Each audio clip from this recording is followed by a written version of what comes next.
Members of the legislature, the Honorable Douglas A. Ducey, Governor of the State of Arizona.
You may all be seated.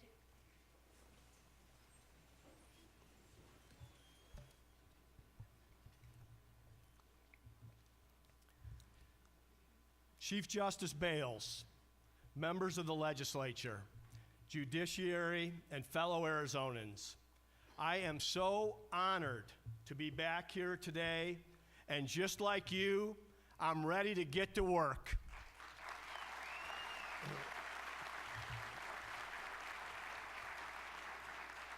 2018 brought a lot our way. Election years tend to do that for people in our business. Elections also bring change and new faces, as we see here today, and in government, that's a really good thing.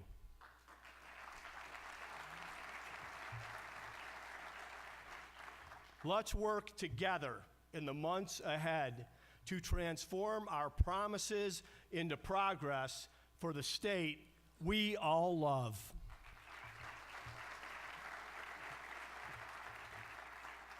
To all who were sworn in for the first time today, and to the other public servants who took the oath with me last week, congratulations and welcome.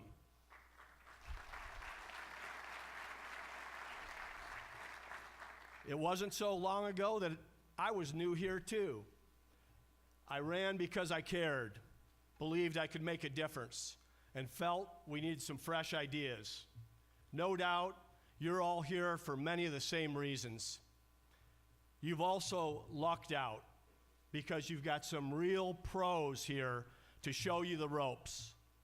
Speaker Bowers and President Fan, you're well suited and well prepared for these new roles. I'm hoping today's not the last day you'll have my back.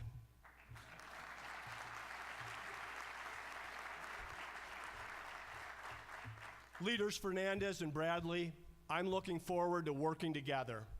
I think we can all agree there's plenty of opportunity to find common ground.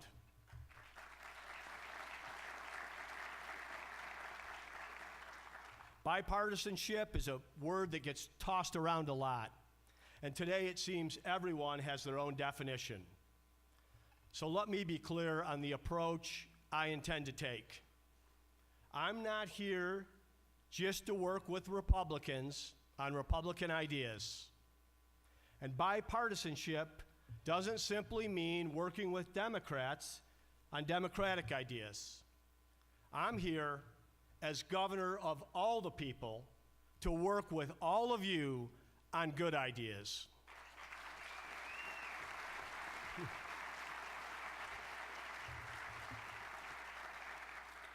And now is the time to do so, because the state of our state is strong and it's getting stronger. The challenge before us is to lay the groundwork today to make sure that the Arizona of tomorrow remains strong. Doing so requires action now to do the things that matter and secure Arizona's future.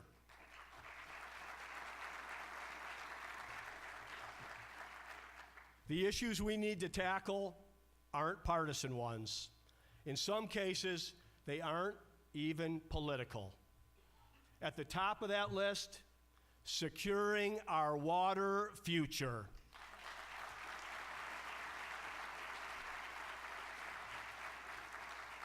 Now stay with me. This is not an issue that leads the news. It doesn't make for a snappy headline or a provocative soundbite, and it can't be explained in 280 characters. But as I traveled the state this past year, it's one of the issues I was asked about most by real people, especially in rural Arizona. It's an issue that deserves your focus and your attention, which is why it's first on my list.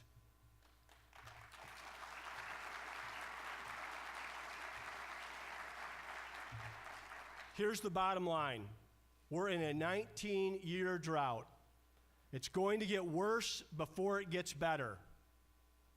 Arizona and our neighboring states draw more water from the Colorado River than Mother Nature puts back. It's time to protect Lake Mead and Arizona. It's time to ratify the Drought Contingency Plan.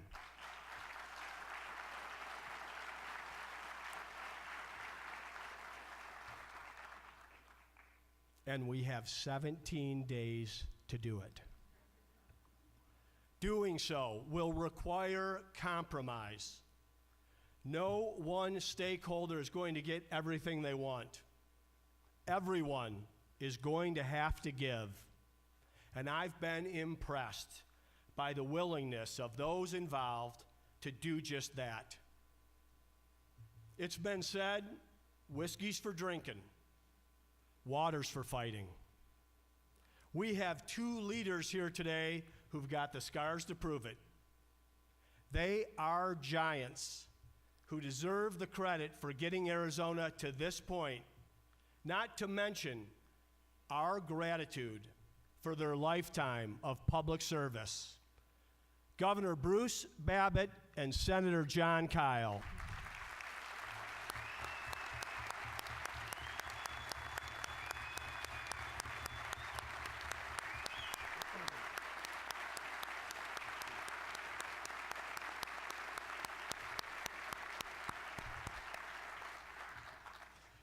Bruce Babbitt served in public office for 20 years, first as Arizona Attorney General and Governor, and later as Secretary of the Interior under President Bill Clinton. John Kyle served Arizona in Congress for 26 years, including 3 terms as a U.S. Senator. Then, when Arizona needed him most, he returned to the U.S. Senate last September. Governor Babbitt and Senator Kyle have shown us the path, working with others, setting aside differences, putting our state and the greater good first. Now it's our turn to do the heavy lifting. This issue is important and it's urgent. Our economy, our environment, our future. Let's prove we can work together in a bipartisan fashion and get this done.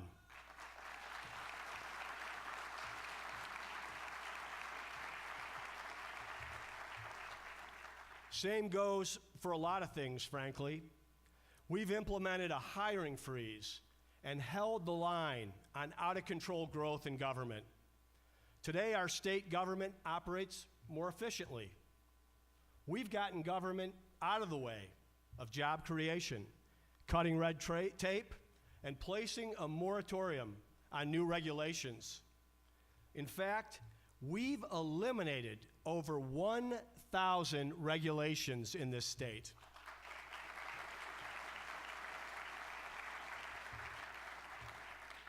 Imagine if we took that same approach this legislative session regarding laws. We're not short on laws here in our state. Over 107 years, we've built up a hearty 11,000 plus pages of laws. Certainly many of our laws have merit, but many don't. So why does each legislative session seem to be a competition to pass the most new laws? What if we found a way to get rid of old, unneeded laws rather than just creating new ones? If for every law we passed, we repealed 3, or if new laws had sunsets. I'm challenging this legislature. Let's chop the stacks and stacks of statute down so that the law makes sense and is relevant to the Arizona of today.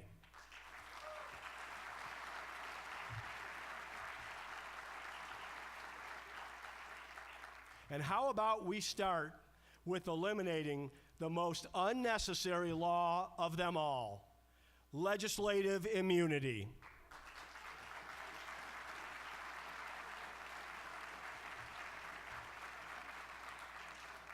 We are a nation of laws, not men. No one, not me, nor you, is above the law.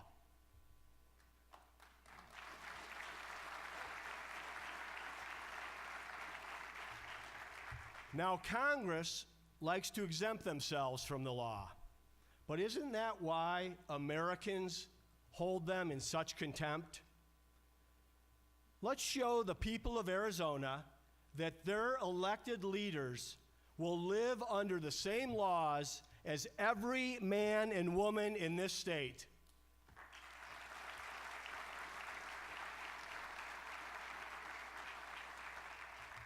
Send T.J. Shope's referral to the ballot and let the people speak on special privileges for elected officials.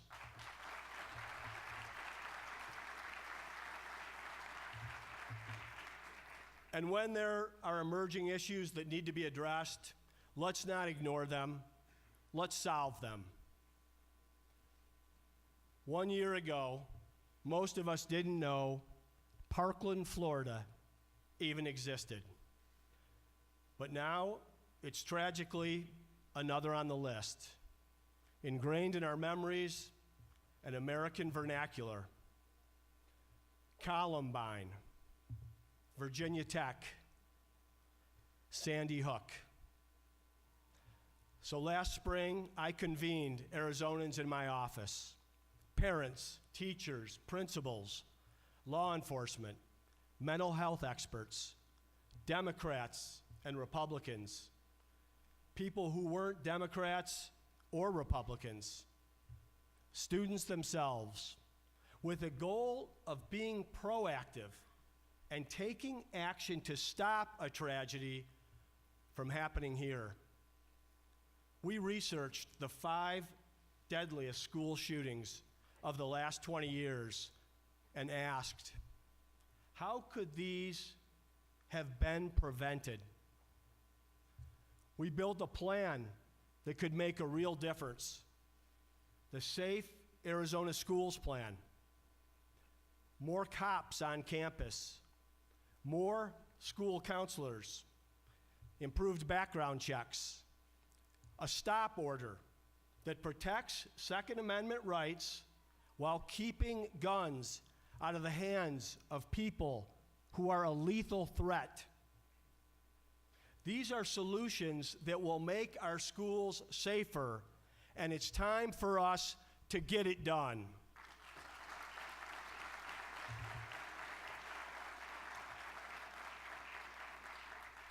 I'll be including some elements of this plan in my budget that you'll see this Friday.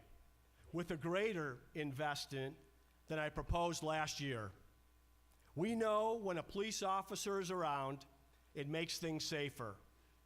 Who do we call whenever there's trouble? Our brave men and women in blue. And that's why we're including enough dollars to put a cop on every campus that needs one.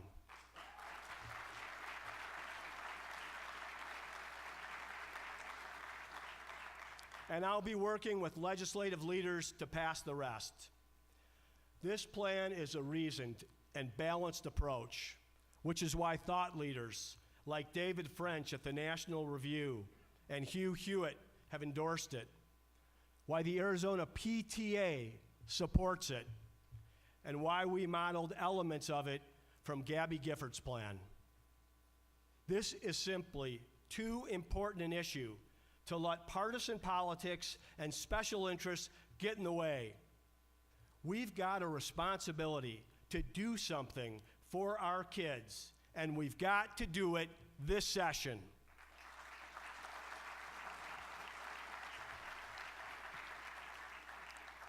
Whether it's water or school safety, these are things that matter. We know that. We've been here before. We did it on Prop 123. Who thought that lawsuit would ever get settled? We did it with the 20-year extension of 301. Nobody believed that would happen. University bonding. The obituaries were written, but we got it done. Opioids, a unanimous vote of the entire legislature. And it was just 8 months ago, we delivered a 20% pay raise for hard-working teachers.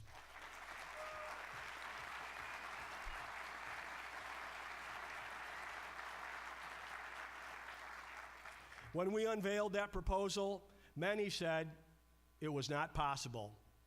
And there's no doubt forces were standing in the way. But because of teachers, lots of them, and principals, and superintendents, PTAs, parents, education champions, and business leaders, with the leadership of J.D. Mesnard and President Yarborough, with bipartisan support from leaders like David Bradley, Sean Bowie, Andrea D'Alessandro, and Steve Farley, we got that pay raise passed and into teachers' paychecks.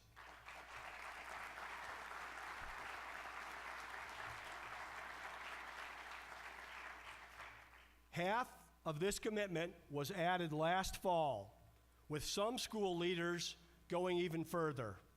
Payson, Yuma, Marana, the Washington Elementary School District, right up the street, many others. And to anyone out there considering using these resources somewhere else, I have one message. Don't even think about it.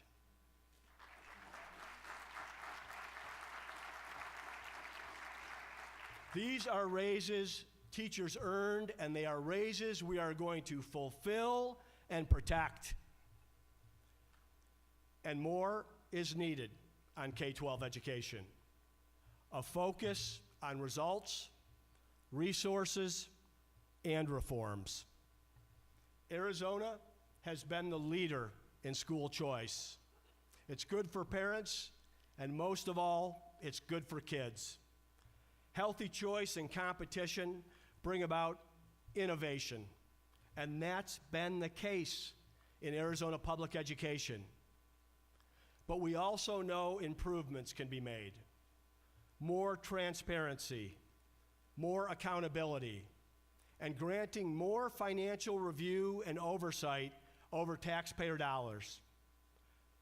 All with the purpose of making sure every public school is improving and providing Arizona kids with the best possible education.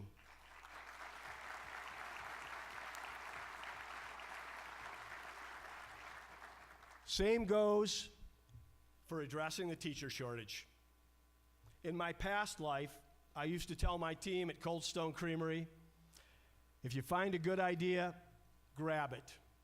So as we built Cold Stone, we borrowed ideas from others. McDonald's, Subway, Starbucks. And I confess, I've kept the habit going. 4 years ago, I heard what sounded like a really good idea to address the teacher shortage. If someone graduates from an Arizona university, is willing to stay in Arizona and teach in a public school, why not allow them to graduate debt-free by providing a scholarship? So we turned it into a reality and launched the Arizona Teachers Academy.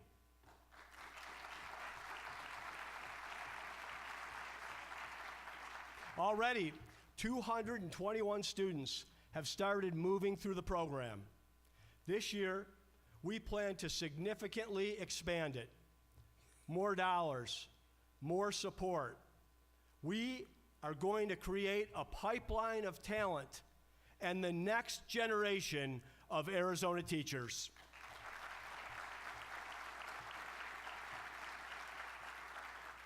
And today, as guest of Angela and I, we have the person who came up with the idea. He's had an incredible career of public service. He's continuing that service as the newest member of the Arizona Board of Regents, and his wife Jennifer is with him today. Arizona thanks you, Fred Duvall.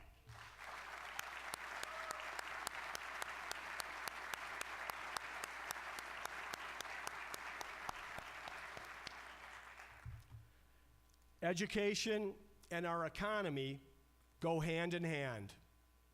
Many of us remember a class back when we were in high school called SHOP. It's where a lot of good people discovered a passion. They turned into a purpose and then a pretty good paycheck.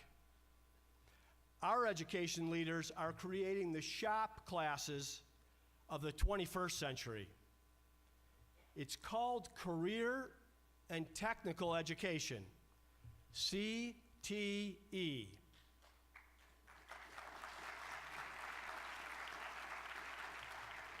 Today, students in these programs are training to become nurses, pilots, pharmacists, bankers, firefighters, and software developers, all before graduation. In fact, 99% of CTE students graduate high school. 99%, a much higher rate than the national average. They perform better in mathematics and reading, and their technical skills rival professionals in the same trade. Just take a look at some of these programs.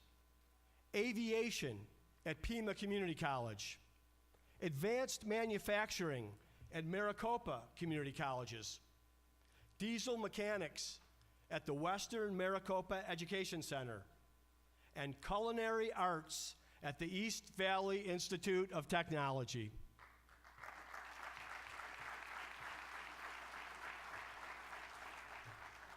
Today, we have more jobs available in the state of Arizona than we have people to fill them. Whatever and wherever the skilled trade is needed, Arizona is prepared to meet the demand.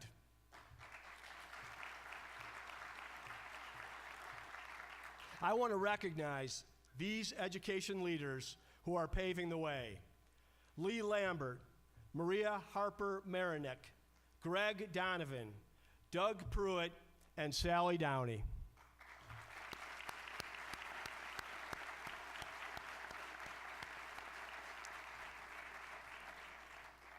These are programs we plan to build, expand, and align with the jobs of tomorrow.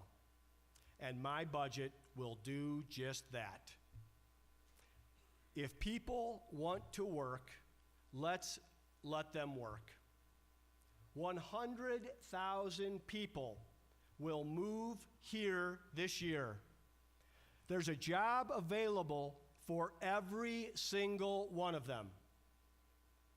Lots of them are trained and certified in other states. Standing in their way of earning a living in Arizona, our own licensing boards and their cronies who tell them, you can't work here. You haven't paid the piper. Let's stop this foolishness. Pass Warren Peterson's bill to grant universal recognition for all occupational licenses and let them work.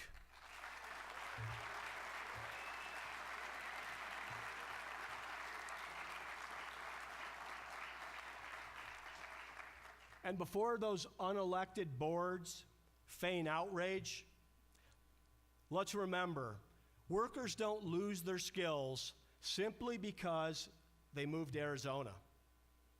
And in the name of good government, let's have the bullies on these boards answer 3 questions. What do you exist to do? How do you know if you're doing it well? And who would miss you if you were gone?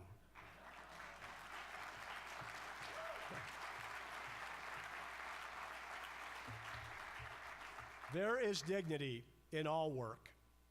Last fall, I visited our state prison in Buckeye, Arizona.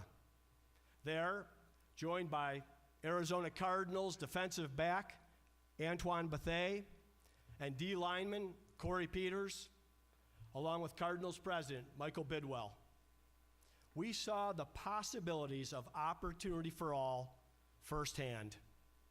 At a job fair, soon to be released men and women were excited to participate in a program that equips them with the skills necessary to successfully re-enter society.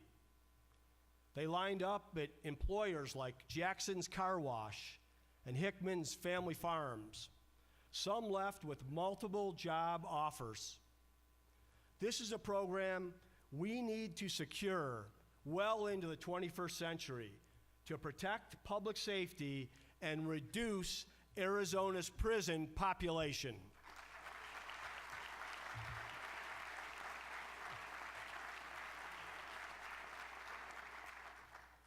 Arizona's economy is booming. There's no doubt about it. We've already added nearly 300,000 jobs in the last 4 years.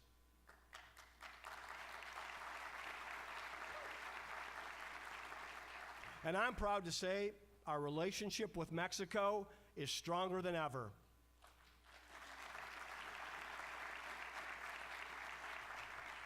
With an updated North American free trade deal known as the USMCA, this will mean even more trade coming through our ports and more jobs for Arizonans.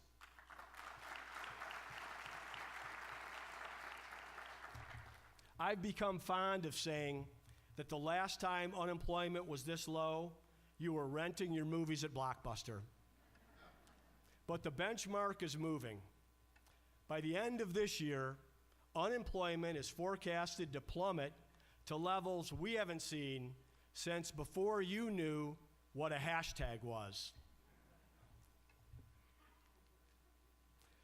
Some said the teacher pay raise was unsustainable and based on rosy projections. Turns out those projections weren't rosy. They were in response to a growing economy that has led to a record balance in our general fund.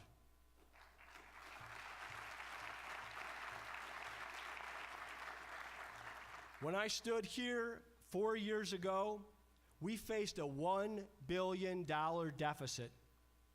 It's not by accident that today we've got a $1 billion surplus.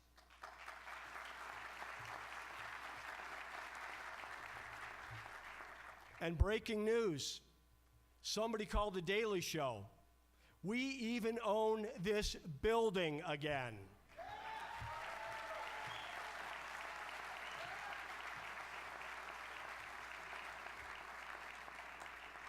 Arizona weathered the storm, made tough decisions, held the line on raising taxes, and will continue to hold the line on raising taxes.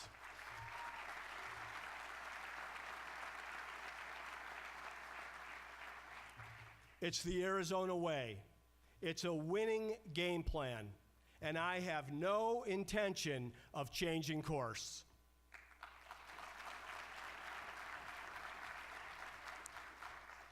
Government didn't rebuild Arizona.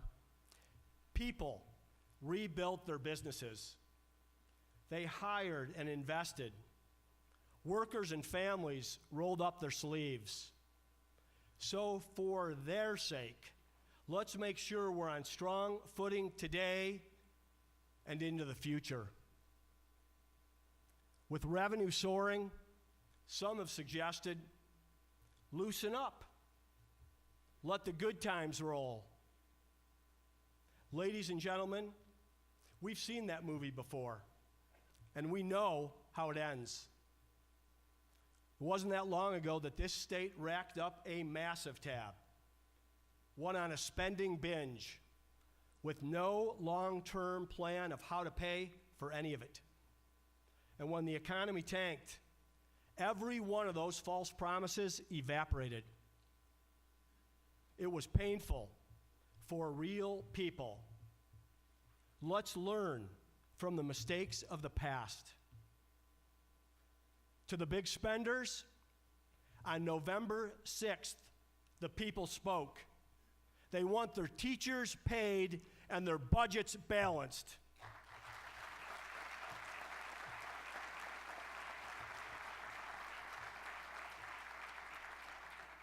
So, the balanced budget I will present to you on Friday fully funds the priorities we know are important: public safety, child safety, education, above and beyond inflation.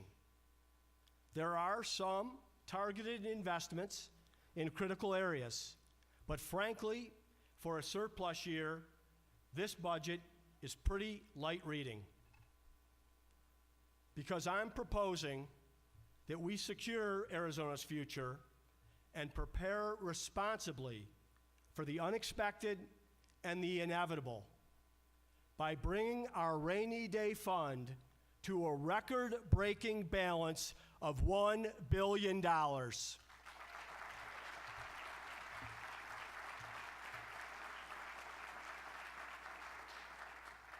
If ever there were a way to protect public education, to protect the pay raises our teachers have earned and deserve, to prevent budget gimmicks, Band-Aids, and massive cuts down the line, to avoid tax increases, budget standoffs, and government shutdown, it's through this thoughtful, prudent, and fiscally conservative approach.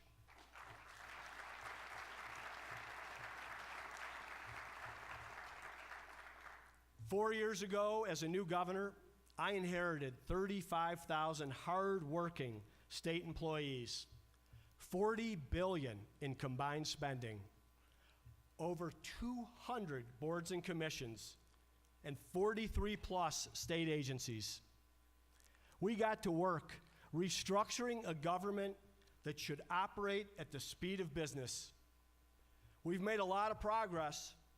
We've got less bureaucracy, more efficiencies, and still more can be done.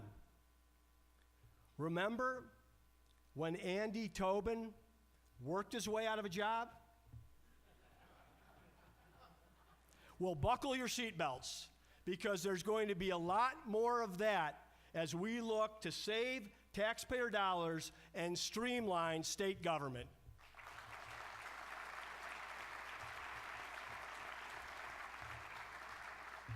And our dedicated state employees will continue to play a critical role in shaping that direction. We'll rely on their expertise and know-how as we better apply technology and customer service techniques to further consolidate our government. This is another nonpartisan issue. It's not Republican versus Democrat. In our nation's capital, both parties are equally guilty for bloated government, spending sprees, and unmanageable debt. If anything, it's an Arizona versus Washington, D.C. issue. The federal government is broken, and broken down.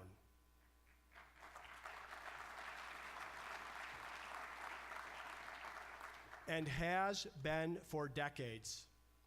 Washington could learn a lot from us. When the federal government failed to secure our border, we created the Border Strike Force, combating crime without interrupting trade. We know the value of time, so we reduced wait times at the MVD.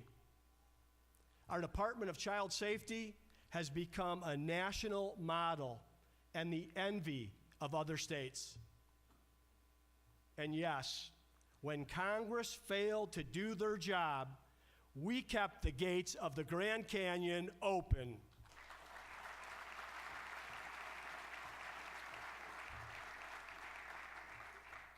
I've spent a lot of time these last 4 years making a lot of new friends. I've been to every county, in dozens of schools, our state agencies, businesses, large and small. It's been fun and pretty darn delicious. The chocolate chip cookies at Beyond Bread in Tucson. The Especial at Lutz Casino in Yuma. And you've got to try the pies at the Muggy on Moose in Payson. Let's just say you don't have to guess my New Year's resolution. We've got great people in this state. Some have been here for generations. Others just got here yesterday. And then there are those we said goodbye to last year for the final time. Their memory and their legacies will live on. Congressman Ed Pastor,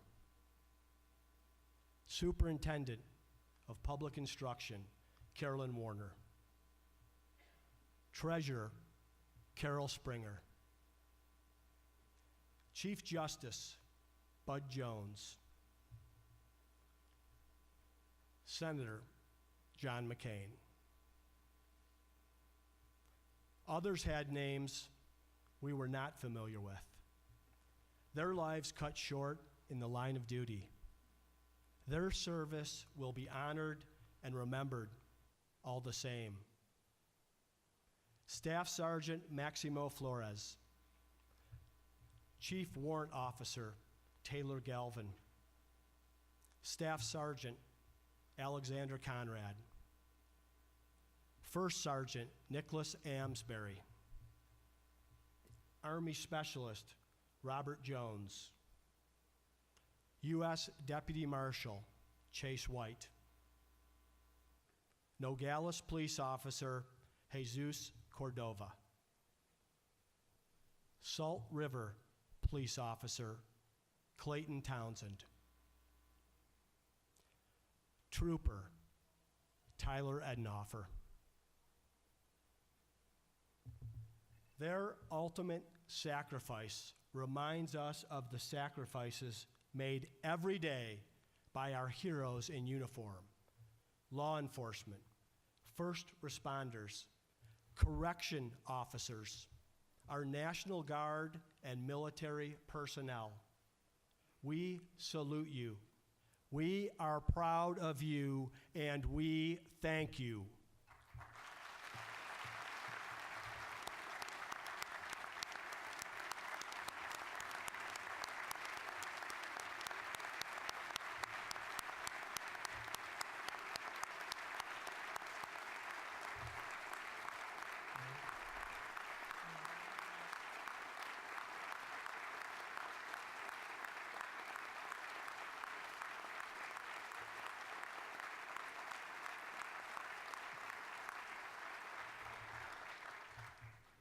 We know that to truly secure Arizona's future, we can't do it without you.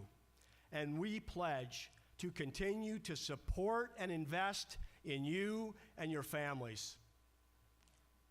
Ladies and gentlemen of the legislature, we've got our work cut out for us. But with the leadership here and the passion and purpose that you and I bring to the issues that face us, I have high hopes and great enthusiasm that this will be our most productive session yet.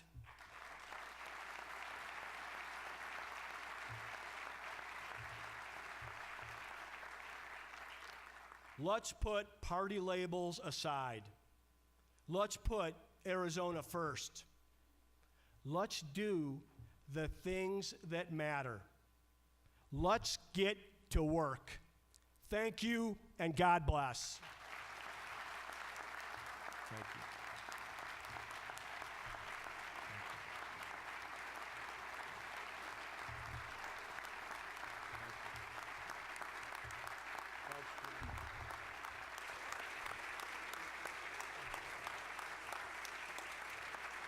The members of the Joint Committee will please escort the governor from the House chamber.